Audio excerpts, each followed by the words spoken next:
guys? Welcome back to Taking It Personal, where we're learning to take it personal one day at a time. So in this video, I really want to talk about looking back on some things, especially looking back on some of the decisions that I've really made throughout my life that I'm currently not having second thoughts on, just currently looking back, trying to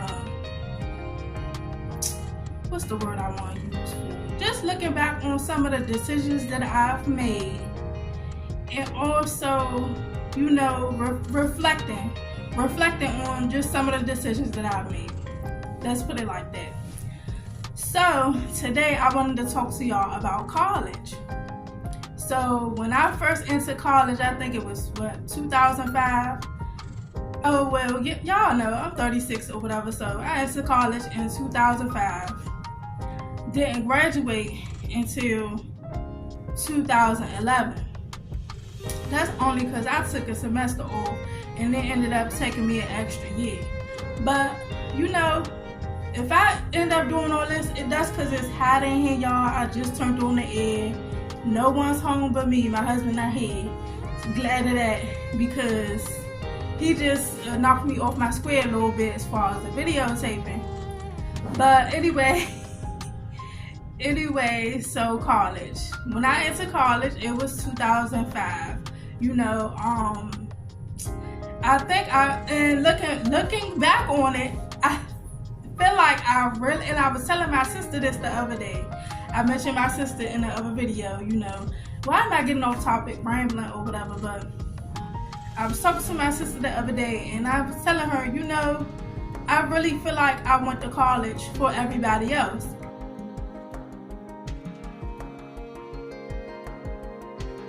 Then she was like, you know what, sis, you probably did, but at the end of the day, you did that motherfucker. Like, you did that motherfucker, the first one in our family to graduate from college and to go to college.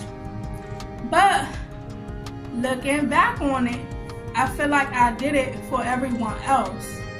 And if you watch my video about perfection and the perfection piece, I feel like back then especially, I was a real people pleaser. I wanted my mother to be happy, my grandmother to be happy, both my grandmothers. Really, I wanted everybody to be proud of me.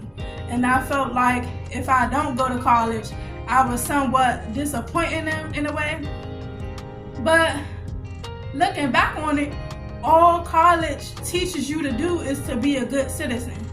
Is to get yourself on a routine, you know, get all these classes that you're taking, all of these assignments that you're taking. It's somewhat similar to getting out in the real world, you know, paying bills, making sure everything is on time. Because, you know, if your assignments ain't on time, you failing. So, you know, the professors will be like, you know, I got my degree, you got yours to get. So, going through college, it was just like, yeah, I'm finding myself, finding my rhythm. You know, that was the first time I had been away from home. So at the time, I was going to Coppin State, which is in Baltimore, Maryland. I don't know if y'all know about it, but I'll insert a picture of either the school, the logo, or something like that in the video. But I went to Coppin State. It was a change of pace for me. My roommate ended up being my best friend, and we also had what was called like a suite. So the suite ended up being maybe me and my roommate and like, it might have been 6 to a room or 8 to a room, something like that. But we all had a suite. We shared a common area or whatever, and we shared a bathroom. So that was my first intro to being away from home, you know, being away from my parents, having to get a job. You know, I had a job before I left home, but it was just like the fact that I had to get a job because my parents couldn't necessarily afford the books, being as though that they was paying for tuition.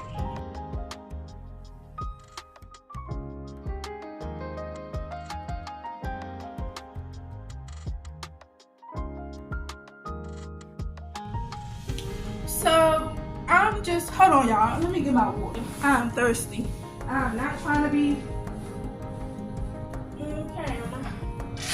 swallowing my spit. But okay, so that was my, like I said, that was my first introduction to not being at home. So we going to school, you know, we going to classes, turning in work, you know, making sure everything on time. And then being as though I had to work, I had a different class schedule than my roommate, which was my best friend. So I would see her, you know, every so often or whatever. We'd chill at night or whatever. But some nights, you know, we wasn't able to chill together because either she was working or I was working. But guess what? This little heifer was able to go. She was able to go home every weekend. And every weekend, I'm stuck on campus. Working, going to school. Not going to school, but working, doing homework. And just had to, like, I didn't have really no friends up there. I didn't really know the area like that. So it wasn't like I could, you know, walk around or go this place or go that place. Besides my dorm and more, but who wanted to go there? It barely was anything in there to do. So, yeah, like I said, college, it just teaches you how to be a good citizen in the real world. It teaches you how to run on a routine. It teaches you to get a job, get these skills, get stuff in on time, because if you don't, there's consequences later. So after graduating, I felt a little lost, because it's like, now that I got this degree, I mean, you know, I got my degree in social work, and it was like, you know, what do I do? Because back then, when I graduated, I think a year before I graduated, there was a case dealing with Child and Family Services.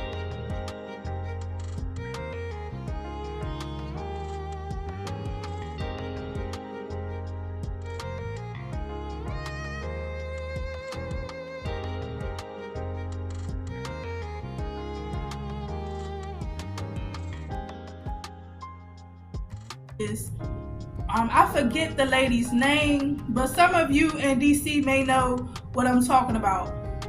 She was a mom. She was trying to get public assistance. She was trying to get TANF, WIC, you know, whatever they would give her here in DC, because you know, DC got a lot of resources, and I don't feel like a lot of people be tapping into them, but that's besides the point. But she ended up, you know, I guess having a nervous breakdown. You know, her partner passed away, and all of a sudden she's, I guess, experiencing these moments, you know, where she felt as though her kids had demons inside of them, like they was demon possessed. So, you know, since she couldn't get the services that she needed, she just, her mind just went to another place, and she felt like demons was inside of her kids, and she ended up killing all four of them.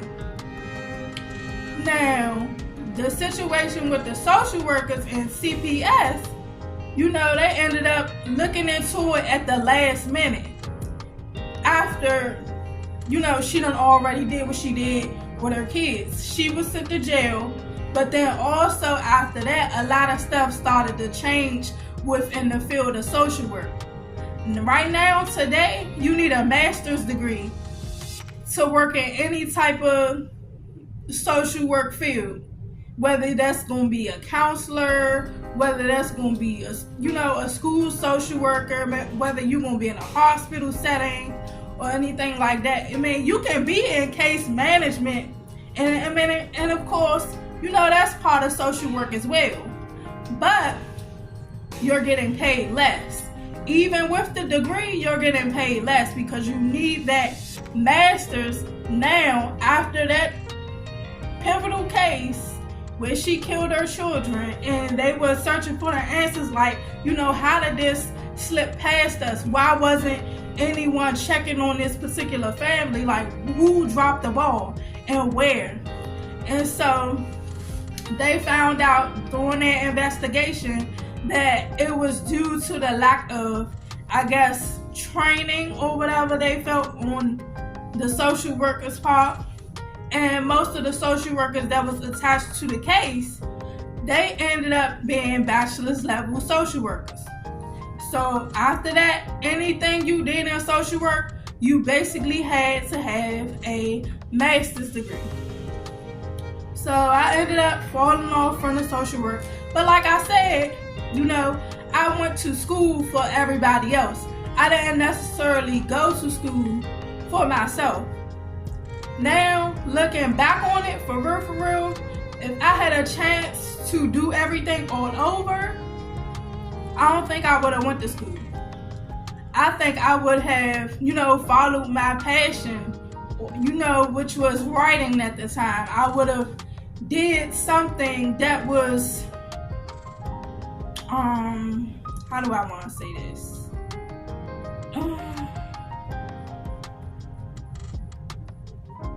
Not did something that was less,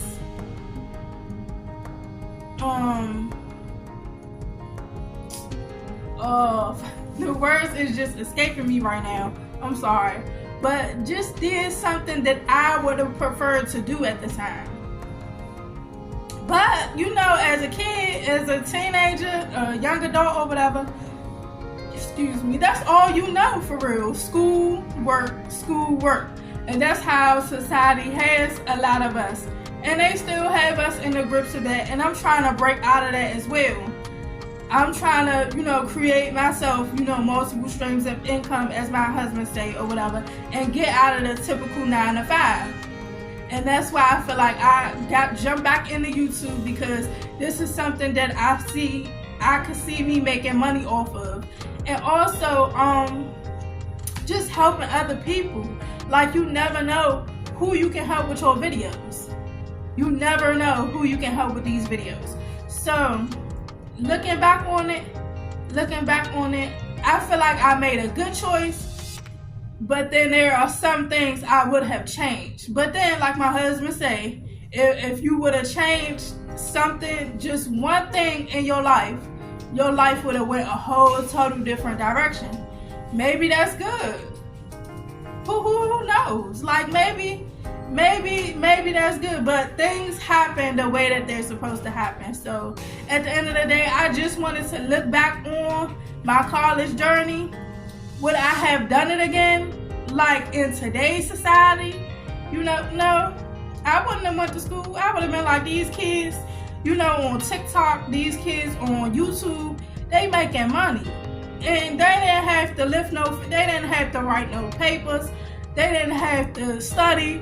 They didn't have to take no tests. I just feel like society puts so much on you. And it's like, you get out here, you go to school, you work, and you do all of these things. Hold on. Let me go back. You get out here and you go to school. And then you don't have nothing to show for it really afterwards. Because even back when I graduated in 2011, people were graduating with me with nothing to show for it. They had the degree, but are you still working in your field? No. I knew a girl that had a broadcast journalism degree. Guess what she was working at? In a department store. We was working at the same department store, and she had a degree in broadcast journalism. And it's crazy that you get all of these years of schooling, and then by the time you're ready to use it, it's obsolete. You can't even use it no more. Even like in today's society, like, what is social work, really? I mean, you helping people, but they done got it to where as though you can get counseling on Zoom. You ain't gotta go to a physical place to see nobody. You get services on your mobile phone. Like, you getting services. You don't have to be face to face with nobody no more. And I feel like that's changing a lot of careers and a lot of stuff that we used to be able to make money from. We not making that money from it anymore. And it's just like, it's time for, it's really time for me and a lot of other people to learn how to pivot. And that's where I'm at with this YouTube channel, you know, learning how to do other things and learning how to gain other skills such as editing, such as talking in front of a camera, you know, doing this YouTube thing and bettering myself. Although, you know, I have different skills or whatever, it's just even the work from home jobs. If you don't have the skills for that, nobody is going to hire you, because a lot of these places, they need you to have certain experiences. And if you don't have that experience, then you SOL. But hey, you know, this is taking it personal, and I just wanted to look back on it. So the next video I'm going to do is going to be looking back on going no contact with my mom. So y'all check that video out when it does come out. I'm not sure if I'm going to do it today, or not sure if I'm going to do it later, or maybe over the weekend. I'm not sure. But stay tuned for that video, because I really want to touch on that, and I really want to get these YouTube videos out. Alright, y'all, see y'all later. Let me go change my clothes, jump in the shower, and just relax. It's been not a long day, but it's just been a hot one. It's just been a hot day. So let me go ahead, go jump in the shower, you know, do my little self-care rituals or whatever, and I'll see y'all later. Thank you.